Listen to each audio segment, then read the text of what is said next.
আজকে আমরা যত ভারতবাসী আছি প্রত্যেকটা ভারতবাসীর কাছে আনন্দের দিন, সব থেকে খুশির দিন। তাই আজকে আমরা যারা এখানে এসে উপস্থিত হয়েছি, সাথে সাথে পুরো ভারতবাসী আনন্দ করছে, মিষ্টি খাচ্ছে, সেলিব্রেট করছে, এনজয় করছে। কেন? আমরা দেশ স্বাধীন করেছি, আমাদের পূর্বপুরুষরা করেছে, সেই স্বাধীন দেশে বসবাস করছে। তো ভুলে গেলে হবে না, পুরো ভারতবাসীর কাছে আনন্দের দিনটা আজকে। সাথে সাথে আমরা যারা এখানে এসে উপস্থিত হয়েছি, যারা প্রকৃত ভারতবাসী, যারা প্রকৃত দেশকে ভালোবাসে, তাদের কাছে আজকে একটা কষ্টেরও দিন আছে। আমাদের অনেক পূর্বপুরুষদের, লক্ষ লক্ষ পূর্বপুরুষদের জীবনের বিনিময়ে কিন্তু দেশটা স্বাধীন হয়েছে, ভুলে গেলে হবে না। সাথে সাথে দুঃখের সঙ্গে বলতে হয়, দেশ স্বাধীন হওয়ার পরেও আমাদের পূর্বপুরুষরা দেশ স্বাধীন করে আমাদের হাতে দিয়ে গেছে। কিন্তু আজকে কি দেখতে হচ্ছে?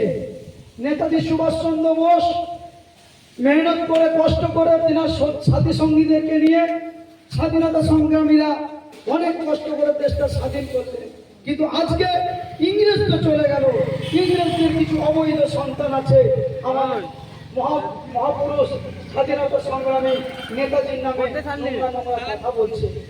আমরা চুপ করে বসে আছি, কিছু করতে পারছি না। কেন? এটা ভাবতে হবে। সাথে সাথে আপনাদেরকে বলি, আমার ঈশান ভাই বলছেন রাজনীতি একটা কথা বললেন, যেহেতু আজকে রাজনীতি করার দিন নয়, তারপরেও মানুষের জীবনে, পারিবারিক জীবন, সাংসারিক জীবন, ব্যবসার ক্ষেত্রেও সব জায়গায় রাজনীতি ঢুকে যায়, রাজনীতি জড়িয়ে আছে। ঈশান ভাই বললেন রাজনীতির কথা, যে রাজনীতির নেতাদের চরিত্রটা কেমন হয়। তৃণমূলের নেতাদের কথা বললেন, যে তৃণমূলের নেতারা বিজেপি, ভারতীয় জনতা পার্টিতে চলে যাবে, বললেন না? কিন্তু এটা তো ভুলে গেলে হবে না। আপনারাও জানেন, এই তৃণমূল দলটারই তো জন্ম দিয়েছিল বিজেপি কর্মকর্তারা, বুঝতে পারছেন না? 1998 সালে বিজেপির তৎকালীন বড় নেতা লালকৃষ্ণ আদবানি, অটল বিহারী বাজপেয়ী, এই ধরনের বড় বড় নেতারা মমতা ব্যানার্জির দলের জন্ম দিয়েছে। অদ্ভুত ব্যাপার দেখুন, দলের জন্ম দিয়েছে, দেওয়ার পরে 15 বছর শাসন ক্ষমতায় মমতা ব্যানার্জি ছিলেন। 2026 সালে সেই মমতা ব্যানার্জি পশ্চিমবাংলায় বিজেপি সরকার তৈরি করে দিবে, বুঝতে পারছেন? তো বুঝতে হবে।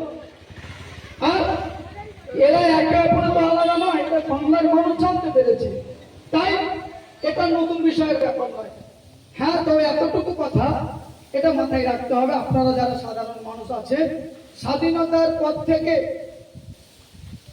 80 বছর আজকে পড়লো, দেশ স্বাধীন হয়েছে, কিন্তু একবার ভেবে দেখুন, ব্রিটিশরা তো চলে গেল, আমাদের পূর্বপুরুষরা ব্রিটিশদেরকে তাড়িয়ে দিল, তারপরেও আমাদের দেশে, আমাদের রাজ্যে ব্রিটিশদের যে সকল জারদ সন্তান, অবৈধ সন্তানরা, তাদের চর, তাদের চটি চাটা রয়ে গেছে, তারা তো ব্রিটিশদের দেখানো রাস্তাটাই অনুসরণ করে চলছে।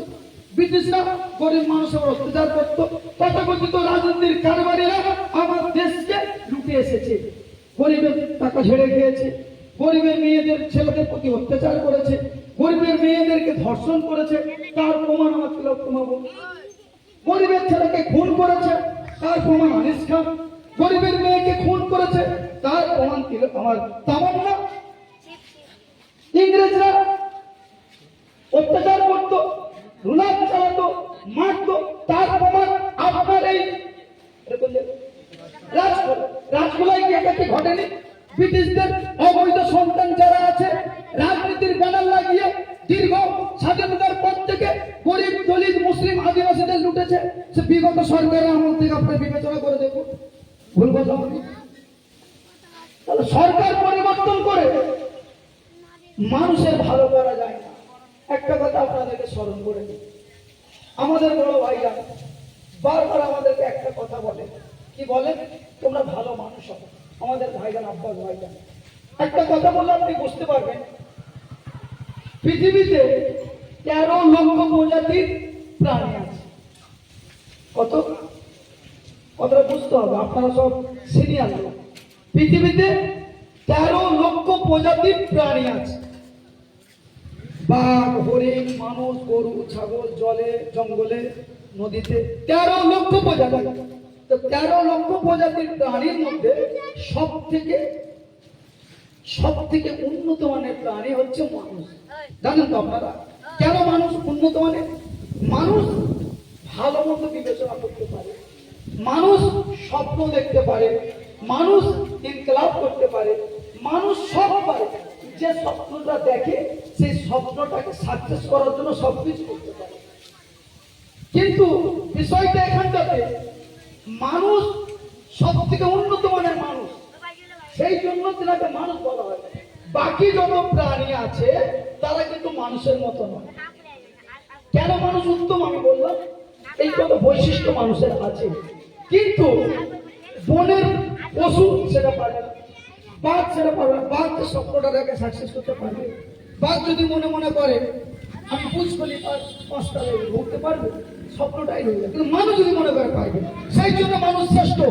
কিন্তু অদ্ভুত ব্যাপার হচ্ছে 13 লক্ষ প্রজাতির প্রাণীর মধ্যে বাঘের পেট থেকে যদি জন্মগ্রহণ করে তাকে বাঘ বলে, গরুর পেট থেকে যদি জন্ম হয় সেটা গরু হয়, ছাগলের পেট থেকে জন্ম হলে ছাগল, বুঝতে পারছেন না? হরিণের পেট থেকে জন্ম হলে হরিণ হয়। কিন্তু মানুষের পেট থেকে জন্ম হলে কিন্তু মানুষ হয়ে হয় না, মানুষ কিন্তু হয়ে উঠতে হয়। ভুল বললাম? প্রকৃত মানুষ হয়ে উঠতে গেলে মায়ের পেট থেকে মানুষ হয়ে আসে না, তাকে মানুষ হয়ে উঠতে হয়। এই যে মানুষ হওয়ার একটা মৌলিক উপাদান আছে। কি উপাদান? সুশিক্ষা। সুশিক্ষা, শুধু শিক্ষা বললে হবে না। শিক্ষা অর্জন করেছিল শিক্ষামন্ত্রীর ছেলে, সুশিক্ষা চোর হয়েছে। শিক্ষা অর্জন করেছিল ডাক্তাররা আর্জি করে ভেতরে তিলোত্তমাকে ধর্ষণ করে গেল আমার বোনকে। সুশিক্ষার বাঁধন তৈরি হয়েছে। সুশিক্ষা শিক্ষিত হতে হবে। এই সুশিক্ষা শিক্ষিত হতে গেলে ভালো মানুষের সোহবতে বসতে হবে। এক্সাম্পল দেখুন, আপনার নাম শুনেছেন স্বামী বিবেকানন্দ, তিনার ব্যবহার, তিনার আখলা, তারা পৃথিবীতে তিনার নাম আছে। কেন? তিনার মধ্যে সুশিক্ষা ছিল। আপনি দেখুন রবীন্দ্রনাথ ঠাকুর, তিনার মধ্যে সুশিক্ষা ছিল, তাই তিনি পৃথিবীর মানুষের কাছে একটা ভালোবাসার মানুষ হয়েছে। চলুন একটু পেছনে চলে যান। 1400 বছর আগে একটা সময় ছিল আইয়ামে জাহেলিয়াতের যুগ। সেই সময় আজকের মতো মানুষ হত্যা করা, দখল করা, খুন করা, মারামারি করা, মহিলাদেরকে পুঁতে দেওয়া, সেই সময় এই সমাজটা ছিল, যে সমাজের নাম আইয়ামে জাহেলিয়াতের যুগ। মানুষ মানুষকে অত্যাচার করতো, মানুষ পশুর ন্যায় হয়ে গেছিল। কিন্তু সেই সময় একটা মানুষ, তিনি পারফেক্ট মোহাম্মদ সাল্লাল্লাহু আলাইহি ওয়াসাল্লাম, তিনি এসে টোটাল পৃথিবীতে অন্ধকারের সমাজকে আলোর সমাজে পরিবর্তন করেছিলেন। ভুল বললাম? কিভাবে করলেন তিনি? তিনিও তো মানুষ। আর এখন বড় বড় নেতারা তিনিও মানুষ।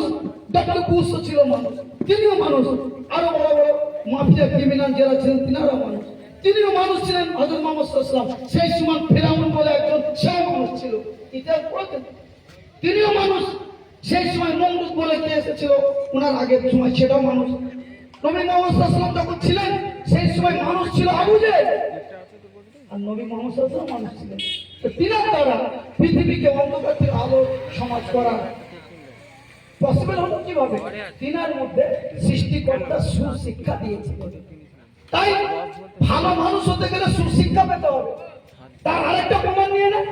আপনারা দেখেননি এই আমাদের ভাঙড়, আপনারা জানেন এই ভাঙড়টাকে পৃথিবীর মানচিত্রে, ভারতবর্ষের মানচিত্রে টিভিতে কি দেখাতো যে ভাঙড় মানে বোম মারে, ভাঙড়ের ছেলেরা গুলিগালা করে, ভাঙড়ের ছেলেরা মাথায় করে, ভাঙড়ের ছেলেরা কাটাকাটি করে। তথাকথিত রাজনীতির কারবারিরা এই স্টাফটা লাগিয়ে দিয়েছিল।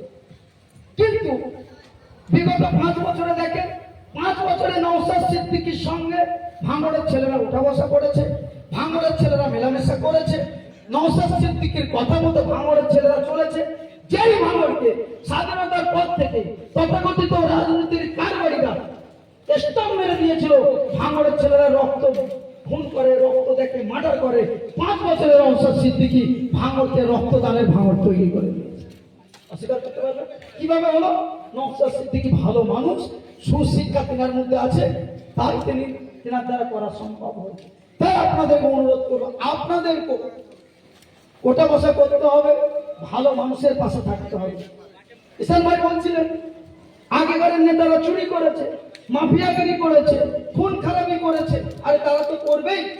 আপনি ভোট দিয়ে একটা চোরকে জেতাচ্ছেন, পঞ্চায়েতের মানুষ তো চুরি করবে, ভুল বললাম?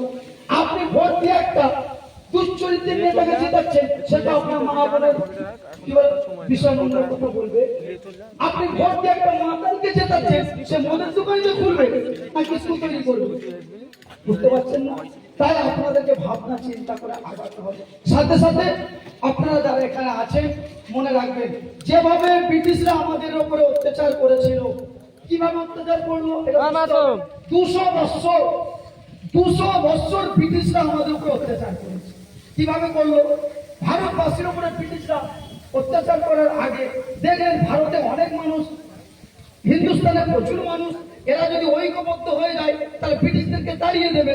তাই ব্রিটিশরা প্রথমেই যেটা করেছিল, ভারতবাসীর মধ্যে দলাদলি লাগিয়ে দিয়েছিল, এ হিন্দু, এ মুসলমান, এ খ্রিস্টান, এ ছোট জাত, এ বড় জাত, এইভাবে লবি লাগিয়ে দিয়ে ইংরেজরা সেই সুযোগটা কাজে লাগিয়ে লুটেছিল।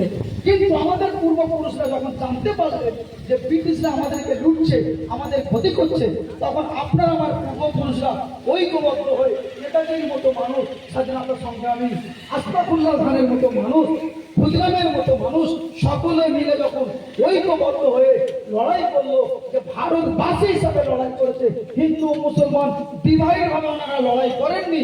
ইংরেজকে তাড়াতে হবে, দেশকে বাঁচাতে হবে, দেশবাসীকে বাঁচাতে হবে, এই চিন্তা ভাবনা নিয়ে যখন আন্দোলন করলেন, ব্রিটিশরা পালিয়ে যেতে বাধ্য হয়েছিল।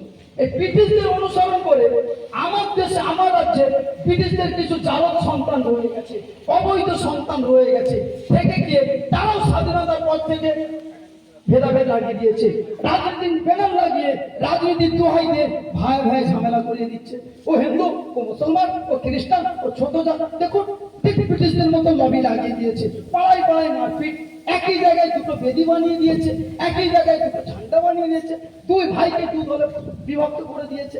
মিলছে না মিলছে না, এই ব্রিটিশদের চালক সন্তানেরা। আর সামনে লাগিয়ে দিয়েছে ভারতবর্ষের পতাকা লাগিয়ে দেয়, আর একটা কি দেয়, স্বাধীন কি বলে রাজনীতির ব্যানার লাগিয়ে দেয়। রাজনীতির স্বাধীনতার পর থেকে এরা লুটছে। কি লুটছে? ব্রিটিশরা আমাদের ধন সম্পত্তি লুটে নিয়ে গেছে, এরাও দেখুন কোটি কোটি টাকা আমার ভারতের সম্পদ, রাষ্ট্রের সম্পদ লুটছে। ব্রিটিশরা গরিবের উপর অত্যাচার করেছে, দেখুন এরাও ভোটের নাম করে গরিবের ছেলেদের বোম দিয়ে একে অপরকে মারামারি করে মার্ডার করেছে। ব্রিটিশরা আমাদের ভারতের মা বোনদের উপর অত্যাচার করতো, দেখুন ব্রিটিশদের চালক সন্তান যারা রাজনীতির কারবারিরা, দেখুন তৃণমূলের ধর্ষণ করে মেরেছে, হাজার হাজার মা বোনদের উপরে ধর্ষণ হচ্ছে, হচ্ছে না হয়নি? এরা ব্রিটিশদের চালক সন্তান, তাদেরকে অনুসরণ করে চলছে স্বাধীনতার পর থেকে। হ্যাঁ, এরা আবার কি করছে? রাজনীতির জামা পাল্টাচ্ছে। যখন দেখছে এই দলে থেকে আমার হয়ে গেছে, বাঁচতে হবে, লুটে ফুটে খেতে হবে, চলো অন্য দলে। স্বাধীনতার পর থেকে ওটা হয়ে হয়ে আজকে এই জায়গায় এসে গেল। আপনারা ভাবুন, আপনাদের পূর্বপুরুষরা দেশ স্বাধীন করলো, তারপর আপনারাও ভারতবর্ষে মুখ্যমন্ত্রী তৈরি করলেন, কাউন্সিলর তৈরি করলেন, এমএলএ তৈরি করলেন, এমপি তৈরি করলেন, পঞ্চায়েতের মেম্বার তৈরি করলেন। আপনারা করে দেওয়ার পরে কি হলো? আপনাদের পূর্বপুরুষরা ব্রিটিশদেরকে তাড়িয়েছে, আপনারা ভোট দিয়ে এমএলএ এমপি তৈরি করলেন। করার পরে আজকে স্বাধীন ভারতে দাঁড়িয়ে আজকের দিনে কি দেখতে হচ্ছে? আমাদের মহানায়ক সুভাষচন্দ্র বসুর নাম ধরে নোংরা নোংরা কথা বলা, বুঝতে পারছেন না? আজকের দিনে কি দেখতে হচ্ছে? আপনার মসজিদ ভাঙা হচ্ছে। আজকের দিনে কি দেখা হচ্ছে? দলিত মুসলিম আদিবাসীদের উপর অত্যাচার করা হচ্ছে। আজকে আমরা কোথায়? তাই আপনাদেরকে আমি ভাবতে বলবো, ছাড়ুন রাজনীতির কালার বাদ দিয়ে আপনারা ঐক্যবদ্ধ হন।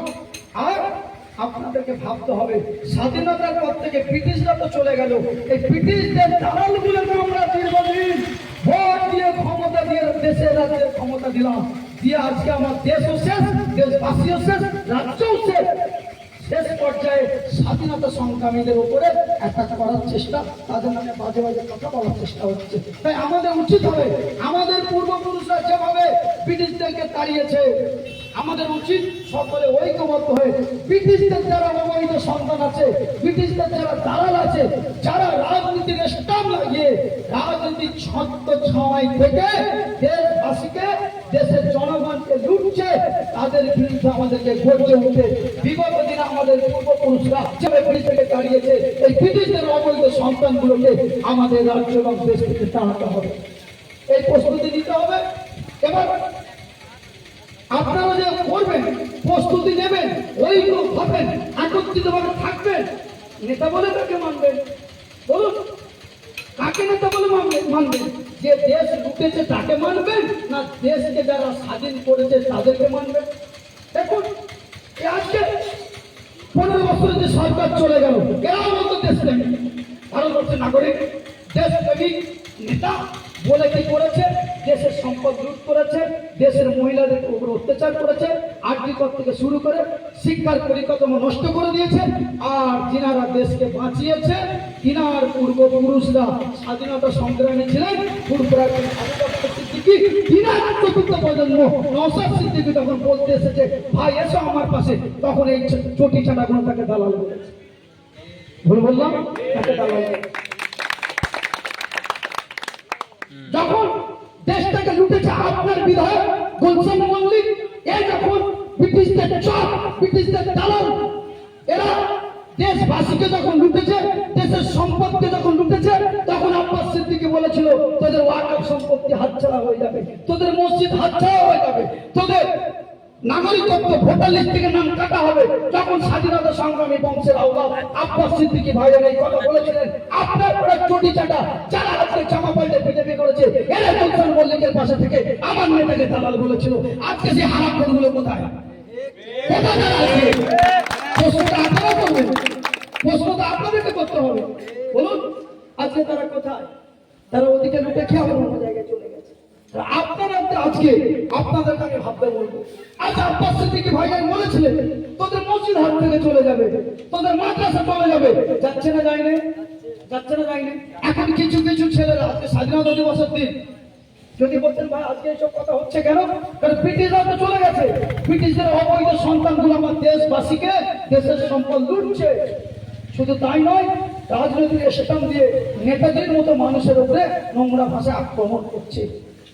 আমি দেশবাসী হিসাবে, ভারতবর্ষের নাগরিক হিসাবে আমার নৈতিক দায়িত্ব এই চালক সন্তানগুলোকে মানুষদেরকে চেনানো।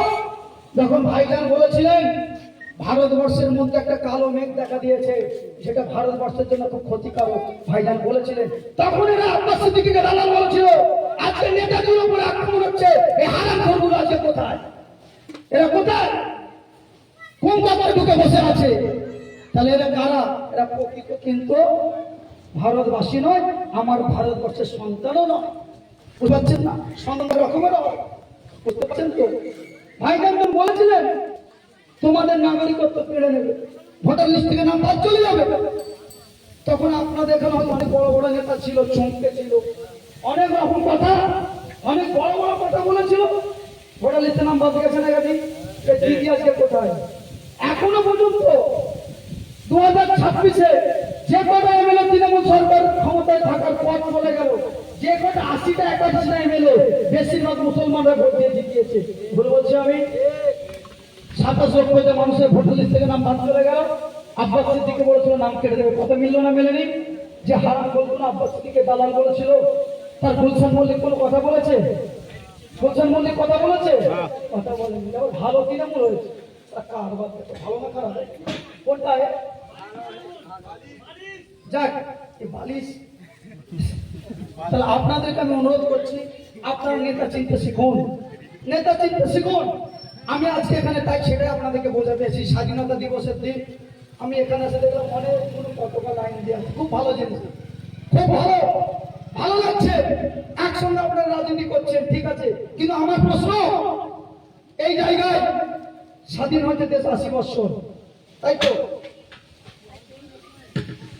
স্বাধীনতা দিবসের দিন দেশ স্বাধীন হয়েছে 80 বছর হয়ে গেল আজকে, তারপরে বুকে বুকে কষ্ট, নেতাজির নামে উল্টো পাল্টা কথা বলছে।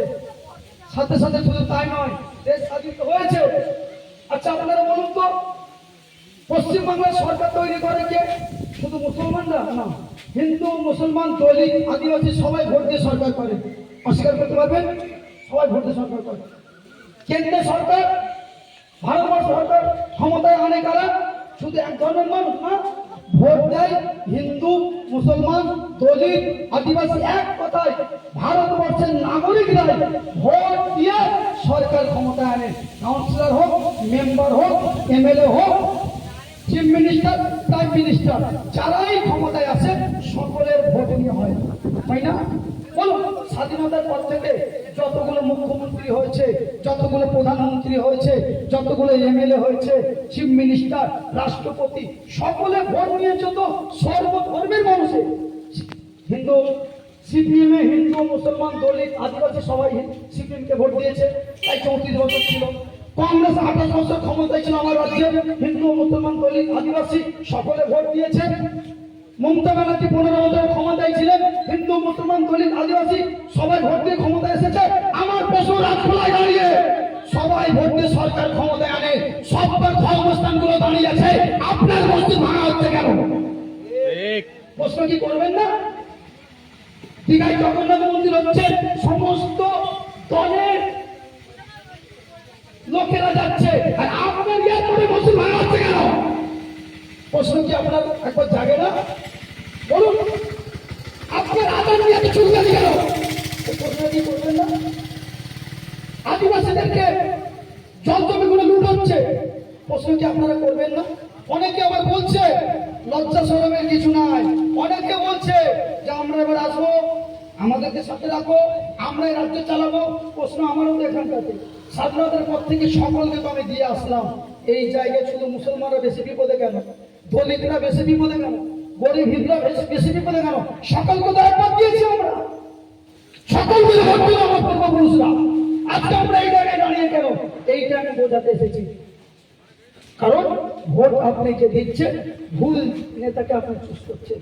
একবার দেখুন, ভাঙড়ের দিকে তাকিয়ে একবার দেখেন, দেখেন আমি এই জায়গায় দাঁড়িয়ে আমি কাউকে গালাগাল দিলাম, কাউকে বাজে কথা বললাম না।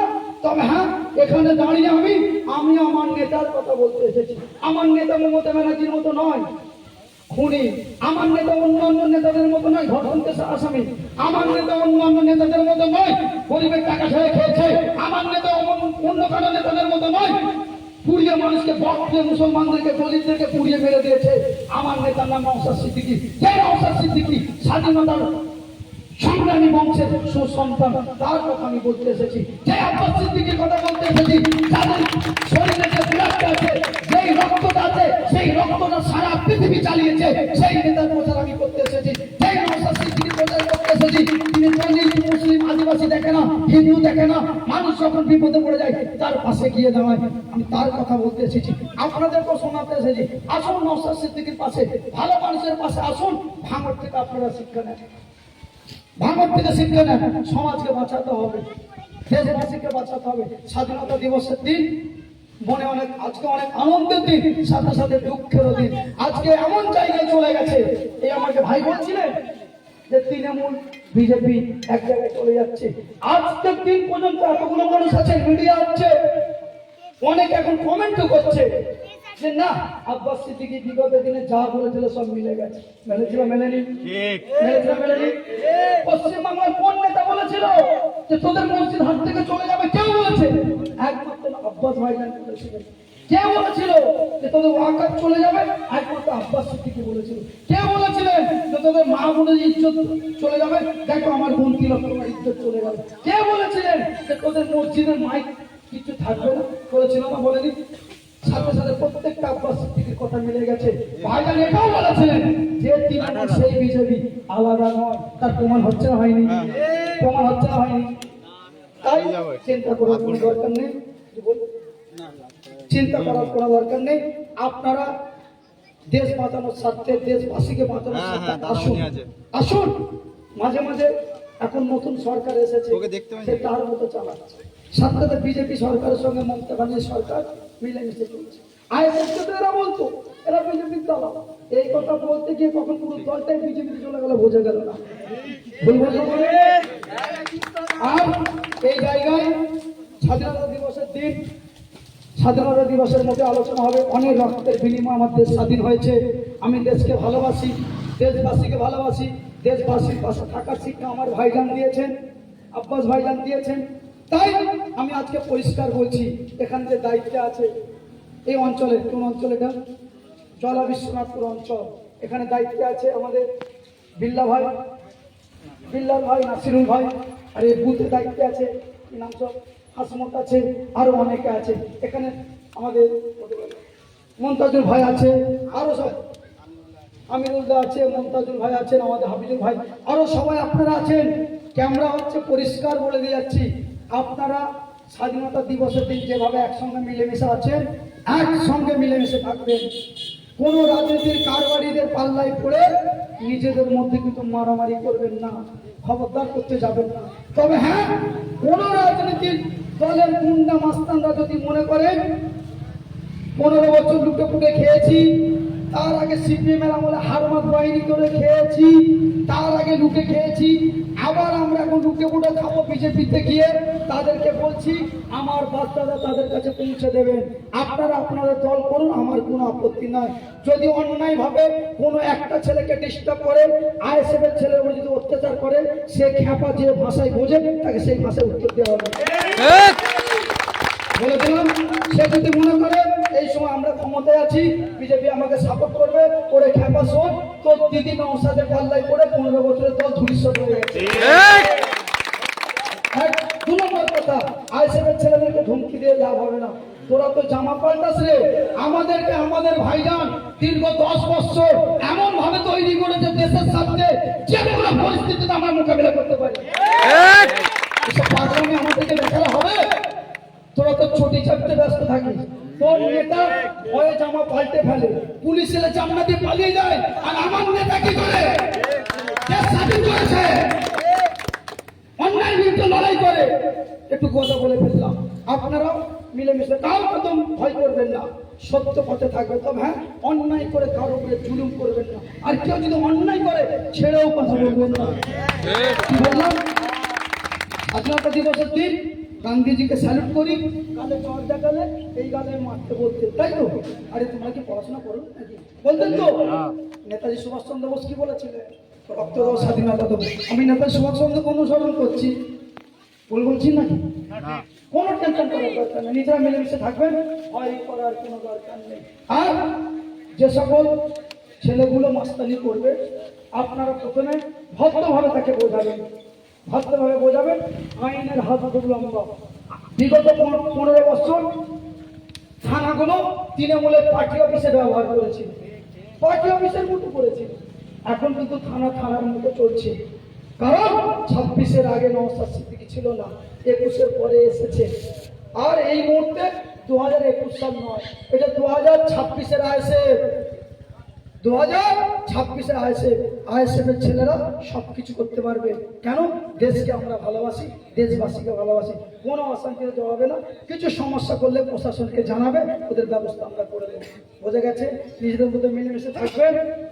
আর যে কটা কথা বললাম, রাজনীতির মঞ্চ নয়, তারপরেও কেন আমাকে বলতে হলো, ব্রিটিশরা যেভাবে আমাদের দেশকে লুটেছে, এই রাজনীতির নেতারা রাজনীতির ব্যানার লাগিয়েও আমাদেরকে লুটছে। তাই আমরা জানালাম, আপনাদেরকে অনুরোধ করছি, সর্বশেষ কথা, একবার বাড়িতে গিয়ে আজকে আপনারা ভাববেন, আপনারা বাড়িতে গিয়ে ভাববেন, এই মুরব্বী চাচার বয়স 60 বছর হয়ে যাবে, জিজ্ঞাসা করেন, হয়তো হয়ে যাবে। আর ওখানে মুরব্বী আছে 50-60 বছর বয়স। সমস্ত আইএসএফ ছাড়া প্রত্যেকটা রাজনৈতিক দলকে জিতাবার জন্য মারামারি খুনোখুনি করেছে, মোস্তানি করেছে, করে জিতিয়েছে। জিতানোর পরেও দেখুন ভয় আছে, না মাইকেটটা খুলে দেবে না কি রে বাবা, মসজিদটা থাকবে না কেন? সমস্ত ধর্মের মানুষ ভোট দিয়ে তারা নিশ্চিন্তে আছে, আর আপনি ভোট দিয়ে নেতা করে মারামারি করে আপনার মসজিদ থাকবে কি ভাঙবে এই চিন্তাটা আপনি মরছেন, করবেনটা কি? আর যারা নওশাদ সিদ্দিকীকে দালাল বলেছিল, এই চটি চাটাগুলো মমতার পাল্লায় পড়ে, এই গুলশানের পাল্লায় পড়ে, যে মাফিয়াগুলো মোস্তানি করেছিল, সে জানি না এর পাপের অবস্থানটা বাঁচানোর জন্য নওশাদ সিদ্দিকী লড়াই করছে। এই মুসলিম ছেলেরা আব্বাস সিদ্দিকীকে গালাগাল করেছিল, তার মাদ্রাসাটা বাঁচানোর জন্য আব্বাস সিদ্দিকী লড়াই করছে। এই যে আপনার এই রাজমহল মসজিদটা দাঁড়িয়ে আছে, এখনো বুলডোজার দিয়ে মোদী সরকার ভাঙতে পারেনি। এই গুলশান মল্লিকার দিদির অবদান নয়, এটা নওশাদ সিদ্দিকীর অবদান।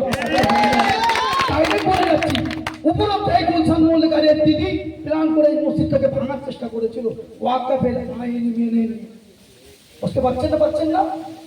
পরিষ্কার বলে গেছে, ভয় করার কিছু নেই, মিলেমিশে কাজ করবেন। হ্যাঁ, কেউ যদি মাস্টারি করতে চায় তাকে সেই রকম ব্যবস্থা আমরা করবো, দেশটা ভালো হবে। মিলেমিশে থাকবেন, নিজেদের মতো হয়ে থাকবেন। আর আরএসএফ এর ছায়াতলে আসুন। কেন আসবেন?